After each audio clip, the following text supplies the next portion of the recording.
Mais uma vez, bom dia a todos, a paz do Senhor Jesus Cristo. Vamos abrir nossas Bíblias no livro do profeta Isaías. Livro do profeta Isaías, capítulo 37. Livro do profeta Isaías, capítulo 37.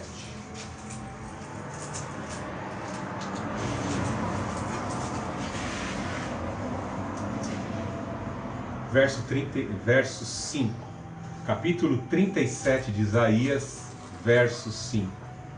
Então os servos do rei Ezequias foram encontrar-se com Isaías, que lhes disse: Dizei ao vosso Senhor, assim diz o Senhor, não temas por causa das palavras que ouviste, pelas quais os servos do rei da Síria blasfemaram contra mim.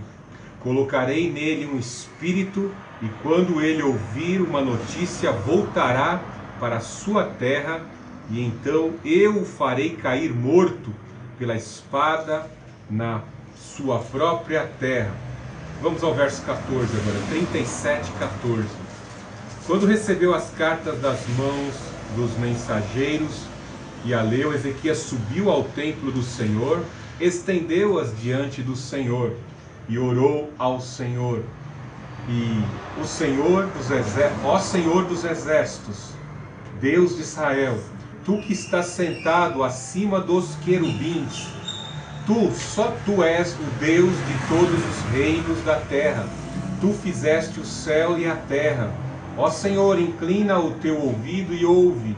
Senhor, abre os teus olhos e vê. Ouve todas as palavras com que Senaqueribe vem afrontar o Deus vivo. Senhor, é verdade que os reis da Síria têm destruído todas as nações e suas terras, lançando no fogo os seus deuses, porque não eram deuses, e sim obra de mãos humanas, madeira e pedra, por isso eles os destruíram. Ó Senhor nosso Deus, agora livra-nos da sua mão, para que todos os reinos da terra saibam que só tu és Senhor. Deus Altíssimo, Deus de amor, Deus de poder, tu és o único Deus, o único Criador, o Todo-Poderoso. É o Senhor, somente o Senhor que pode nos livrar e salvar. A salvação só encontra em ti, ó Filho do Deus Altíssimo. A verdade só encontra-se na tua palavra. Ó Senhor Jesus Cristo, é nesta palavra que não pode ser impedida, não pode ser revogada por força humana, nem espiritual por parte das trevas, que em nome do Senhor Jesus nós colocamos a nossa vida, respaldada sobre a tua misericórdia, os teus atributos divinos, na confiança desta palavra que tem todo o poder.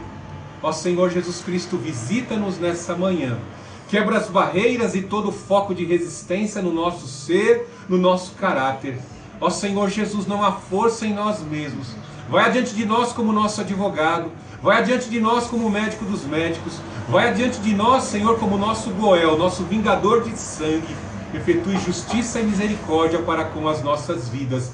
Porque nós não estamos invocando os deuses falidos dessa terra. Nós estamos invocando o Filho do Deus Altíssimo, que se manifestou na carne para destruir e desfazer toda a obra do diabo. Em nome do Senhor Jesus Cristo, pelo poder do Espírito do Altíssimo, seja afugentado e afastado todo espírito imundo contrário à pregação da palavra. Ó Santo Espírito do Deus Altíssimo, eu me coloco à tua inteira disposição para pregar a tua palavra nesta manhã. E nesta manhã eu glorifico o Deus Altíssimo. Eu glorifico o Senhor Jesus, eu glorifico o Santo Espírito. Amém. Você já passou por momentos difíceis? Você já passou por situações onde você mensurou ali a dimensão do teu inimigo e você falou, estou numa situação terrível, estou numa enrascada. Não digo somente isso para que talvez alguns que sejam atletas aí que praticam boxe ou qualquer arte marcial se veja diante de alguém que é muito mais habilidoso nas táticas de defesa pessoal e de luta, mas diante de desafios que estão diante de nós e que nós não podemos vencer. A medicação não pode vencer, né? A sabedoria dos médicos conseguem ali diagnosticar um problema e achar uma solução por meio da ciência. realmente existem problemas que muitas vezes estão acima de nós. Digamos que o povo de Deus, os judeus, estavam numa situação dificílima, onde alguns homens que assim fizeram votos e conjurações com os demônios e conseguiram construir grandes impérios, precisavam, para atender às demandas do crescimento dos seus impérios, inquirir sobre as terras de nações mais pobres, nações mais pequenas. E bem assim foi o crescimento do Império Assírio. De certa forma, quando vamos rastrear a linhagem dos assírios, eles eram descendentes de Assur. E quando vamos mais atrás ainda buscar os antecedentes dos assírios, nós vemos que eles eram até parentes dos hebreus, porque eles eram descendentes de Sem, dos semitas. Mas algo terrível, que Deus separou uma linhagem, consagrou os filhos de Sete para a adoração do verdadeiro Deus. Infelizmente, os filhos de Assur construíram um lugar terrível de adoração aos demônios, que mais tarde foi um foco de adoração aos demônios. Hoje, aquela região onde os assírios assim dominavam, foi depois dominada pelos babilônicos e se tornou ali hoje, nos dias de hoje, um sítio arqueológico. Esses assírios cresceram pilhando outros povos.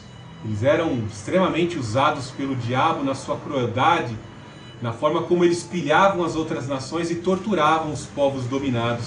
Chegavam ao ponto, como dizem alguns historiadores, a fender os ventres das mulheres que estavam grávidas, esfolavam vivos seus inimigos, arrancando a pele das pessoas assim dominadas, faziam pilhas de crânios de cadáveres para amedrontar as regiões as quais eles queriam dominar, tentando pela batalha emocional, psicológica, fazer os inimigos cederem, os inimigos retrocederem.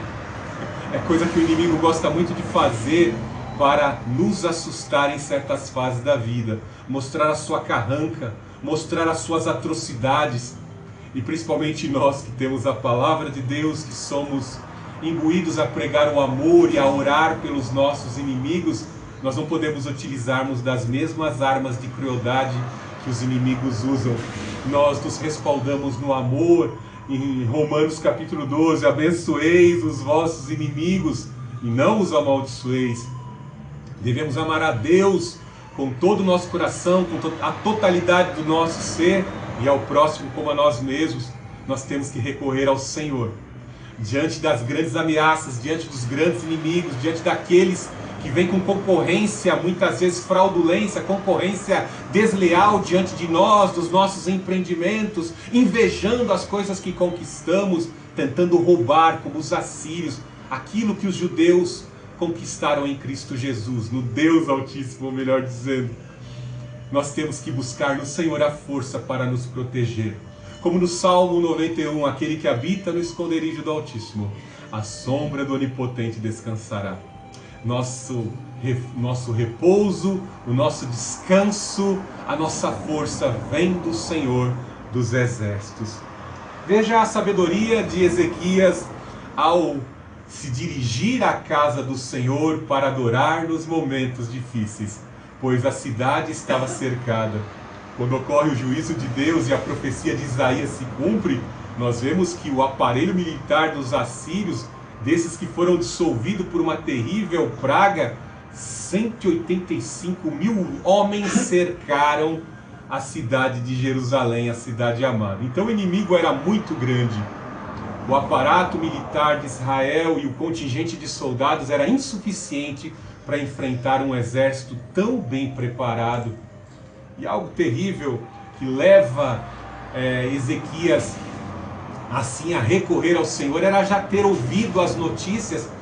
Os mensageiros da época haviam trazendo as notícias, porque naquela época houve uma certa aliança do rei Ezequias com alguns outros reis, com o rei do Egito e com outros reis, para em si tentar impedir o avanço do crescimento imperialista assírio. E o imperador Senaqueribe pensou, agiu de forma enérgica: eu não vou admitir rebelião alguma nas regiões dominadas.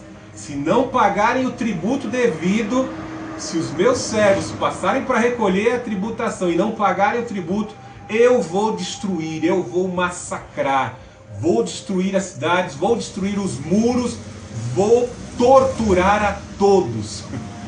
E assim Senaqueribe partiu com seu aparelho militar para tentar dissolver esses focos de rebelião, visto que essas nações, todas elas praticamente, foram derrotadas.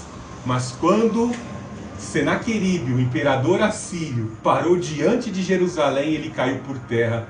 A profecia de Isaías se cumpriu. Ele foi colocado simbolicamente um anzol no seu nariz, foi colocado um freio e ele foi levado para a sua terra natal. Isaías, numa precisão incrível, fala que ele seria levado para a sua cidade, dentro do seu templo, lá adorando o demônio, seu deus Nisroch. Seus 2 filhos tentaram ali um golpe de estado e o mataram à espada, à traição. E ele foi morto pelos seus 2 filhos, está aí no 37, 38. No 37, 38. Sucedeu que quando ele adorava no templo ao seu deus Nisroch, seus filhos Adrameleque e Sarezer o mataram à espada e fugiram para a terra de Ararat. Esta profecia se cumpriu impecavelmente. Tudo aquilo que Isaías, o profeta, o porta-voz de Deus, falou para o seu povo no passado, se cumpriu. Da mesma forma como eu, pastor Fernando, estou hoje aqui pregando esta palavra, impulsionado por esse mesmo Espírito que revelou essa palavra, bem assim, eu venho afirmar que as promessas de Deus estão sobre a sua vida. E se você tem comunhão, se você é adorador como o rei Ezequias foi adorador na hora da tribulação, na hora da angústia, na hora da pressão, você também será um vencedor. Esta palavra que automaticamente tem por obrigação cumprir-se, ela tem todo o poder para cumprir-se, porque ela não provém de qualquer Deus. Ela provém do Deus Altíssimo, que prometeu que vai cuidar do seu povo, seja qual for a dimensão do problema ou da dificuldade que possa vir de encontro a você para te assustar e trazer apreensão ao teu coração. Louvado seja o nome do Senhor Jesus Cristo. Nós temos que saber lidar com as pressões emocionais dessa vida. É muito importante nós sabermos lidar com as pressões que vêm emocionais, que surgem diante da nossa vida. Eu me lembro que lá na MBA os professores de gestão de empresa falavam sobre isso, né? Que nós temos que estar preocupados, temos que estar preparados para lidar com as grandes corporações, visto que o curso é para formação de gerentes e nós, como gerentes, temos que saber trabalhar com pressão. A cobrança de metas, a concorrência, o livre mercado traz uma pressão terrível, porque é a busca pelos clientes, é a luta pela sobrevivência no mercado de trabalho. Surgem concorrentes, às vezes vendendo um produto igual ao seu, mas mais barato, e nós temos que lutar para produzir o mesmo produto com a mesma qualidade, mais barato e mais eficiente, conquistar os mercados. E nisso se envolve uma pressão desde na linha de produção, para com aqueles que também vendem, para com aqueles que administram e traçam as diretrizes, o comando da empresa. Trabalhar sob pressão. Tem alguns pastores aí que trabalham sob pressão, né? Estão vendo as grandes igrejas crescendo, arrebanhando massas com os seus discursos. E tem alguma igreja que tem igreja, né? Igreja não é empresa, né? Igreja é uma instituição sem fins lucrativos, mas tem igreja, empresa que entra no rol da concorrência, e alguns pastores caem aí nessa luta de sobrevivência no mercado. Terrível, né? É o toyotismo, o espírito toyotista se infiltrando dentro da consciência de alguns pastores. Mas de fato agora falo em pequenas causas, no sentido de que nós, muitas vezes, na nossa pessoalidade, na luta pela sobrevivência, na luta pela saúde do nosso corpo, enfrentamos inimigos como os assírios, que vêm de forma assustadora e deixam os médicos perplexos, e vêm por meio de causas, injustiças que sofremos e estamos esperando a morosidade da justiça, e vem sobre a afronta de invejosos que nos difamam, que causam muitas vezes distúrbios emocionais para a nossa vida. Difamação é algo terrível que causa distúrbios emocionais sobre a vida daqueles que servem a Deus e têm que se submeter à palavra de Deus. Abra no capítulo 36, vamos ler o primeiro verso. No 14º ano do rei Ezequias, Senaqueribe, rei da Síria, atacou cidades fortificadas de Judá e as subjugou. Note então que, como eu disse, o rei Senaqueribe, o imperador assírio, filho de Sargão, ali veio para impor um fim, dissolver todos os focos de rebelião, visto que as nações e a Judéia, né, não queriam mais pagar a pesada tributação aos cofres do imperador Senaqueribe. E ele veio derrotando todos os focos de rebelião, subjugando as nações, e agora só faltava o último foco, a cereja do bolo, Jerusalém, a cidade amada. Mais de 42 cidades fortificadas da Judéia foram tomadas, exércitos derrotados, e a remanescente das populações que sobraram correram para se salvar debaixo da proteção dos muros de Jerusalém. Correram para o Senhor, correram para a capital, correram lá para onde está o templo do Senhor. Foram buscar ali o refrigério, consolo, proteção no seu rei. Que situação difícil para Ezequias. Vendo aqueles refugiados, vendo o povo de Deus correndo para a cidade amada para buscar a proteção. E correram para o lugar certo, né? Nós vemos que Noemi e a sua nora, quando soube que havia pão na cidade de Belém, na cidade do pão, quando viram um infortúnio, vamos voltar para a cidade do pão, né? Deus fala para Jacó: suba a Betel com a tua família e sai daí. O Senhor, com manifestação poderosa, o El Shaddai, resgatou o povo ali daquela terra de Siquém, aquela terra pagã, de cultura pagã, manifesta o seu poder. Os siquemitas ficam com medo e Jacó sobe para Betel. Betel, a habitação de Deus. É isso que nós temos que fazer quando os assírios vêm contra você, e eles são amedrontadores, fazem pirâmide de crânio, arrancam pele, esfola. Nós vamos fazer isso com você, vamos te danar, vamos te prejudicar, vou prejudicar você na vida. O que nós temos que fazer? Como o povo, as remanescentes fugiram para a cidade amada, fugiram para próximo do templo, o templo onde o Deus Altíssimo manifestava com o seu Shocã, com a sua glória. Nós temos que fazer como o povo de Deus fez, estas remanescentes. Veja no verso 2, o rei da Síria enviou Rabsaque ao rei Ezequias, acompanhado de um grande exército. Note aqui a petulância, a ousadia de alguém que tinha por atrás de si um exército que compunha ali no seu contingente 185 mil soldados. E é terrível, né? É desde a época de escola, que aquele que é pequenininho, mas tem um irmão fortão, que tem um irmão bom de briga, ele gosta de folgar com os outros, né? E é bem assim, né? Algumas pessoas se respaldam em seus ídolos, em seus demônios, em alguém mais forte, em alguém que não tem valores, que faz de qualquer maldade por qualquer preço. Algumas pessoas gostam de se ancorar em seus leões de chácara. Bem assim era esse Rabsaque, um dos seus ministros, um dos ministros de Senaqueribe, o imperador assírio, folgado como ele só. Imagine que nesse versículo 2, na parte B do versículo, fala aí, acompanhado, Rabsaque, de um grande exército de Laquis a Jerusalém, quando ele parou junto ao canal do açude superior, que está ao lado do caminho do campo do lavandeiro. O profeta Isaías faz questão de citar a localização onde esse emissário do diabo, juntamente com o seu exército, vão tentar uma negociação, igualzinha essas que o Vladimir Putin está fazendo com o pobre povo ucraniano, né? Olha só, né? Paga de bonzinho, mas está querendo inquirir as terras ucranianas, as terras férteis e as reservas de gás natural da Ucrânia, né? São semelhantes. Todo ditador comunista, todo ditador é bem parecido, né? Note que ele quer fazer a negociação aonde? Perto do aqueduto, né? Nós vemos que o rei Ezequias era um ótimo administrador. Ele construiu diques e canais de irrigação para dentro da cidade. Algo do mais importante que ele fez no início do seu governo, rei Ezequias. Promoveu uma reforma religiosa.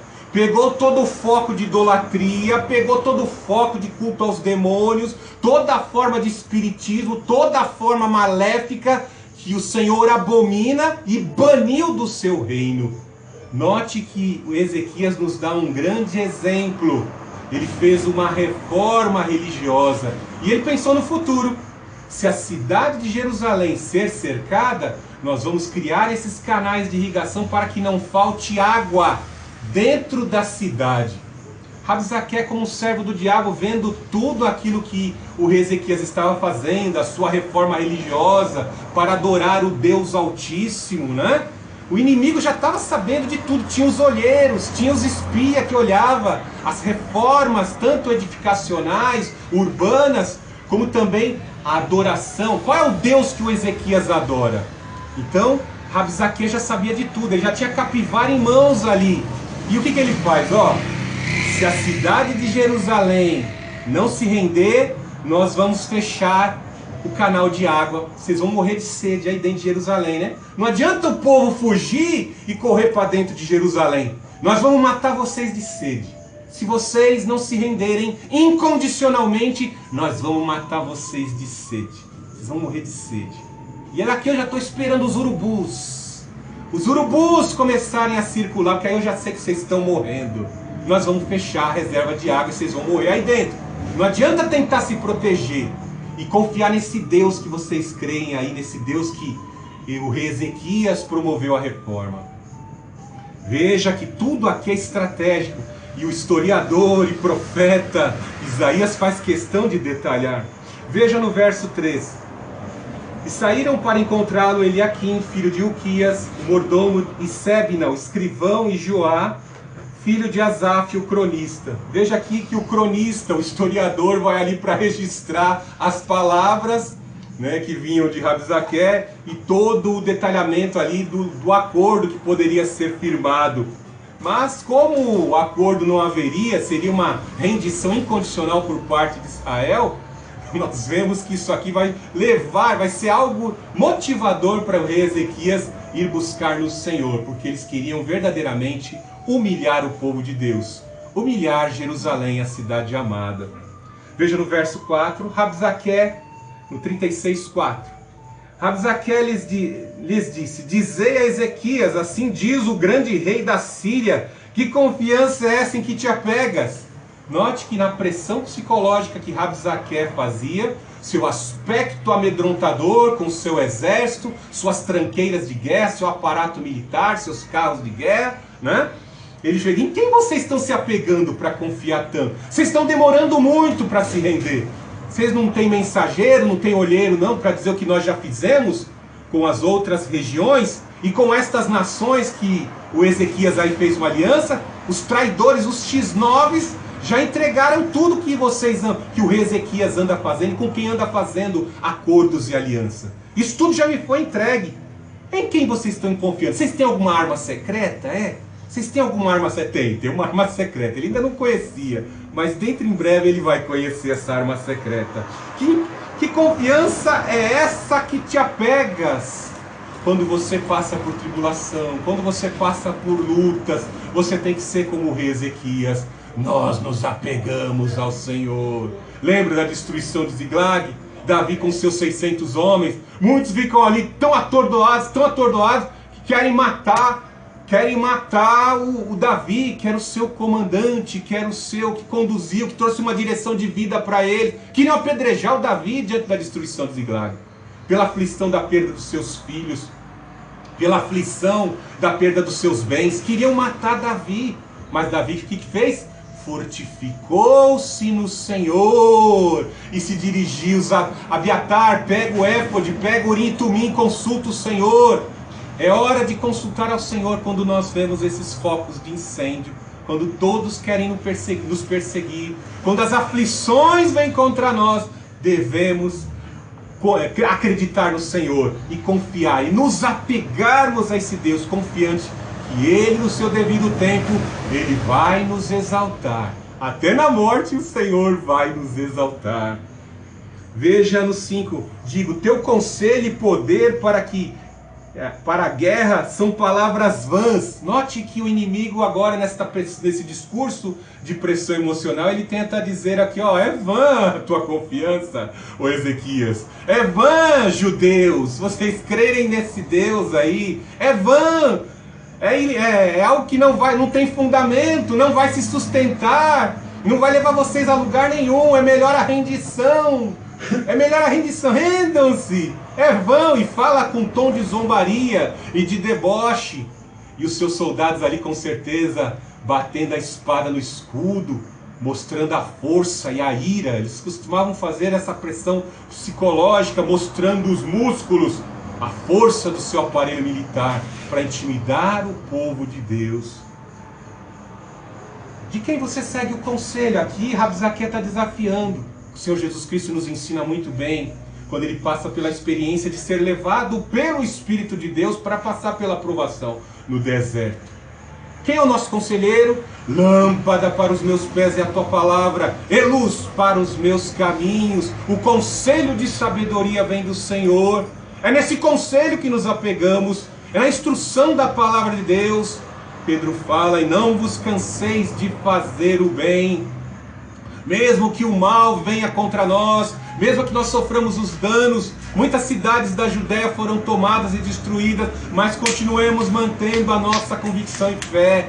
O conselho vem do Senhor, suportai, avance. Minha alma não se alegra com aquele que recua. Por isso que eu fiz questão de citar alguns instantes atrás. Nem na morte o inimigo vai prevalecer contra as nossas vidas, porque estamos guardados até na morte no Senhor Jesus Cristo. Veja, em quem confias para te rebelar contra mim? Eu acho que é algo terrível, né? Imagine uma pessoa que serviu há tantos anos o diabo, né? Imagine uma pessoa que serviu aos deuses, né? Houve espécies de casamento, de consagração, votos de conjuração, e a pessoa de repente fala, não te sirvo mais, diabo, tu estás me enganando, tu queres me levar para o mesmo lugar onde você vai morar eternamente. E a pessoa rompe. Mas em especial ao rei Ezequias, que sempre serviu ao Senhor. Ele plantou lá atrás, ele fez uma reforma religiosa, ele tirou da sua casa, da sua vida, do meio do seu povo, todo o despojo de idolatria, né? Mas é o que o diabo faz, né? Em quem confias?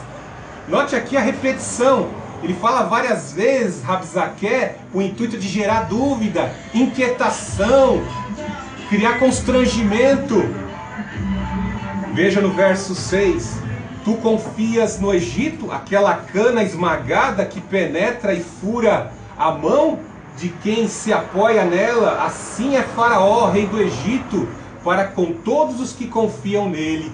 Note aqui que o rei da Síria já sabia, já haviam entregado que havia uma aliança ali na Palestina entre o rei judeu Ezequias com o rei do Egito e com outros reis para tentar impedir o avanço e os pesados impostos, a pesada tributação, né?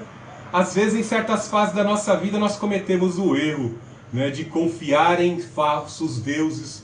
Confiar, às vezes, até mesmo num próprio automóvel. O automóvel deixa você na mão. Você confia tanto naquele aparelho, você idolatra, alisa e ele te deixa na mão. Nas coisas mais simples, nós confiamos em alguns objetos ou na força da palavra de uma pessoa e nós nos decepcionamos.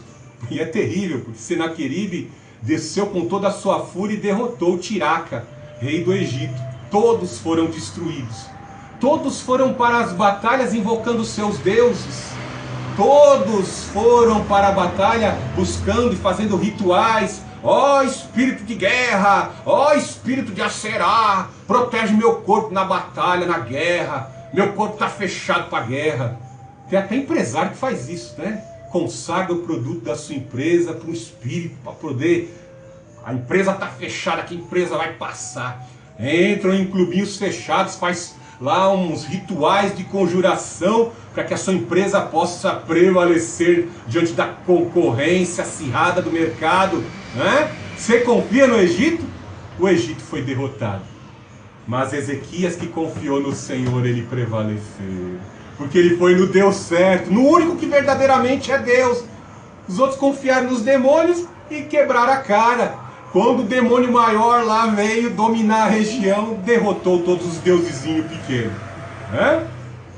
O Egito se deu mal. Veja no verso 7. Mas se me disseres, confiamos no Senhor, nosso Deus, por acaso esse Deus não é aquele cujos altos e altares Ezequias tirou e disse a Judá e a Jerusalém: adorareis diante desse altar? Olha como puxaram a capivara lá do rei Ezequias. Sabiam que o rei Ezequias tinha feito essa reforma religiosa. É nesse Deus aí que você está confiando, Ezequias? Nesse Deus que levou você a ser santificado? Nesse Deus que levou você a banir os ídolos? Tirar os ídolos de dentro de você, do meio do teu povo? É nesse Deus que você está confiando? Eu já ouvi uma história desse Deus aí, o que ele fez lá no Egito. Derrotou todos os deuses do Egito. Mas você acha que vai? Eu já derrotei até o Egito. O meu Deus também derrotou o Egito. O meu Deus vem derrotando todos os deuses. Não adianta fazer invocação. Não adianta confiar na nota que tem a pirâmide lá. Não vai adiantar. Os dólares não vão te salvar, né? Você confia nesse Deus aí? Sim, nós confiamos em Jesus Cristo, o Filho do Deus Altíssimo. Ele prometeu estar conosco até na hora da morte, por toda a eternidade. Ele é o nosso dono, nosso Senhor. Veja no verso 8. Faze um acordo com o rei da Síria. Meu Senhor, eu te darei 2.000 cavalos se tiveres cavaleiros para eles. Note o tom de deboche. Eu te dou 2.000 cavalos. Tá vendo, meus cavaleiros? São cavalos trazidos do Egito. É a melhor raça de cavalo que existe. São cavalos de porte de guerra. Eu te dou 2.000 cavalos. Você tem 2.000 guerreiros aí para combater? Eu arrumo 2.000 cavalinhos para você. 2.000 cavalos. O diabo faz isso, né? Algumas pessoas quebradas e às vezes atordoadas não conseguem raciocinar direito. Na trajetória entre a sua situação difícil e a vitória que Deus oferece, o diabo tenta oferecer. O Rabizaque vem e oferece 2.000 cavalos. Oferece um atalho, pega esse atalho aqui e você se desvencilha, vai se desvencilhar desse problema, dessa dificuldade. É assim que o inimigo faz. Vou te dar 2.000 cavalinhos para você. Que adianta o homem conseguir 2.000 cavalinhos, conquistar o mundo, alcançar a notoriedade e perder a salvação da sua alma. Consegue o prazer efêmero dessa terra que o diabo oferece e perde a salvação eterna. E vai morar com o diabo por toda a eternidade. Veja no verso 9. Então, como poderás resistir um só príncipe dos menores servos do meu Senhor, se confias no Egito pelos carros e cavaleiros? Ezequias esperava ainda, tinha, né, que a visão que nós temos é que nós vamos ter que ir para a batalha e lutar. Isso é bem certo. Somos levados ao matadouro todos os dias. Amanhã temos que ir para a guerra.